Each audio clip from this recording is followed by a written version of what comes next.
Masyarakat merupakan kelompok individu yang dinamis.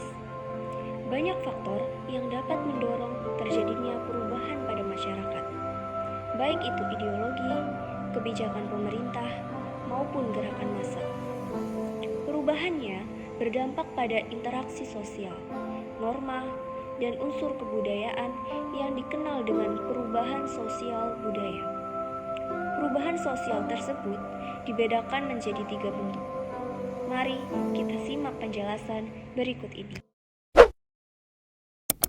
Hai, seperti yang sudah dikatakan sebelumnya, perubahan sosial dibedakan menjadi 3 bentuk. Mari kita bahas yang pertama. Yang pertama adalah perubahan berdasarkan waktunya. Berdasarkan waktunya, perubahan juga dibedakan menjadi 2, yaitu perubahan lambat atau evolusi dan perubahan cepat atau revolusi. Mari kita bahas yang pertama, yaitu perubahan lambat atau evolusi. Menurut Burhani, evolusi merupakan perubahan yang lama dengan rentetan perubahan yang saling mengikuti dengan lambat. Dalam evolusi, perubahan terjadi dengan sendirinya, tanpa direncanakan, karena adanya usaha-usaha dari masyarakat untuk menyesuaikan dirinya dengan kondisi yang baru, sehingga seringkali kita tidak merasakannya. Contohnya, dari masyarakat tradisional menjadi masyarakat modern. Nah, teori evolusi ini dibedakan menjadi 3 bentuk, sebagai berikut. Yang pertama, Unilayer Theory of Evolution. Teori ini menjelaskan bahwa manusia dan masyarakat mengalami perubahan melalui tahapan-tahapan tertentu. Tahapan ini berawal dari yang paling sederhana, kompleks, dan sempurna. Teori ini mempercayai bahwa masyarakat akan mengalami perkembangan kebudayaan yang terus berkembang menuju kehidupan yang lebih modern. Contohnya, kelompok masyarakat yang sebelumnya primitif berubah menjadi masyarakat industri yang modern. Universal Theory of Evolution. Teori ini menyatakan bahwa perkembangan masyarakat tidak melalui tahap tertentu yang tepat. Misalnya, sejak awalnya suatu kelompok masyarakat hanya tahu satu jenis pekerjaan atau profesi yang sama. Kemudian berkembang menjadi banyak jenis profesi.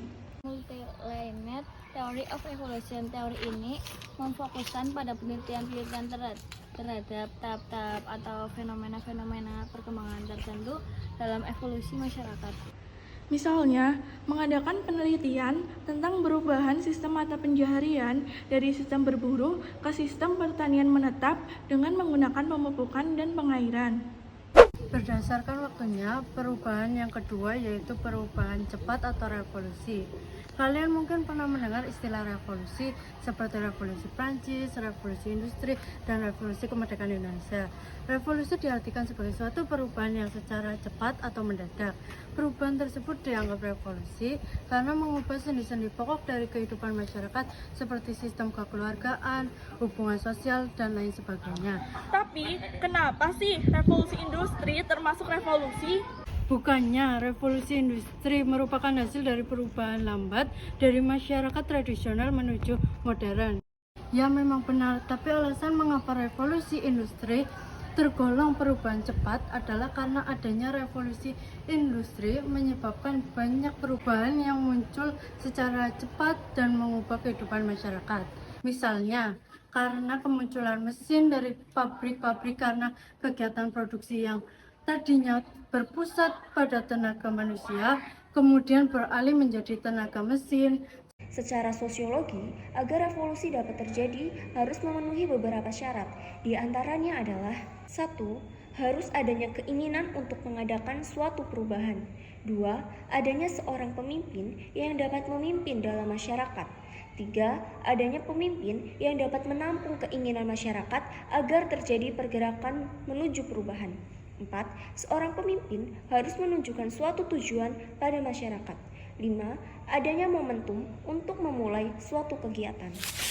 Bentuk perubahan yang kedua adalah perubahan berdasarkan pengaruh yang dibedakan menjadi dua, yaitu perubahan kecil dan perubahan besar. Mari kita bahas dari yang pertama, yaitu perubahan kecil.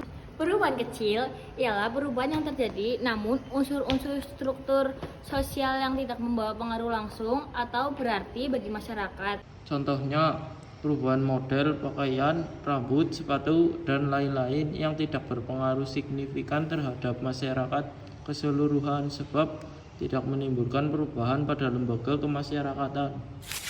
Oke, sebelumnya kita sudah membahas mengenai perubahan kecil. Sekarang kita akan membahas mengenai perubahan besar. Perubahan besar adalah perubahan yang terjadi pada unsur-unsur struktur sosial yang memberikan dampak atau pengaruh langsung bagi masyarakat. Contohnya, pada zaman dahulu orang Indonesia jika ingin berpergian menggunakan delman atau jalan kaki. Setelah melihat perkembangan zaman, banyak menggunakan kendaraan bermesin. Bentuk perubahan yang terakhir ada bentuk perubahan berdasarkan sudut pandang masyarakat. Berdasarkan bentuk ini, perubahan juga dibagi menjadi dua, yaitu perubahan yang dikehendaki dan perubahan yang tidak dikehendaki. Yang pertama ada perubahan yang dikehendaki atau direncanakan, merupakan perubahan yang diperkirakan atau telah direncanakan terlebih dahulu oleh pihak yang hendak mengadakan perubahan dalam masyarakat. Contohnya, program pemerataan jaringan internet yang bertujuan untuk memeratakan akses informasi ke semua daerah. Yang kedua, ada perubahan yang tidak dikehendaki, sebaiknya perubahan sosial budaya yang tidak dikehendaki atau yang tidak direncanakan merupakan perubahan yang terjadi tanpa dikehendaki serta berlangsung di luar jangkauan pengawasan masyarakat serta dapat menyebabkan timbulnya akibat sosial yang tidak diharapkan oleh masyarakat. Contohnya, industrialisasi yang menghasilkan masalah seperti pemukiman kumuh, kemacetan, pengangguran, kemiskinan, dan kriminalitas.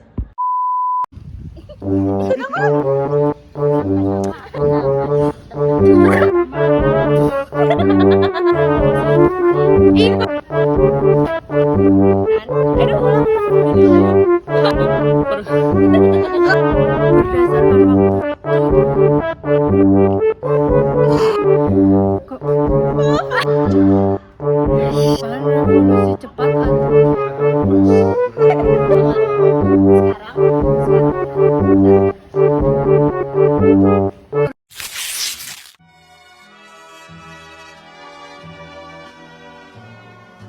We'll meet again.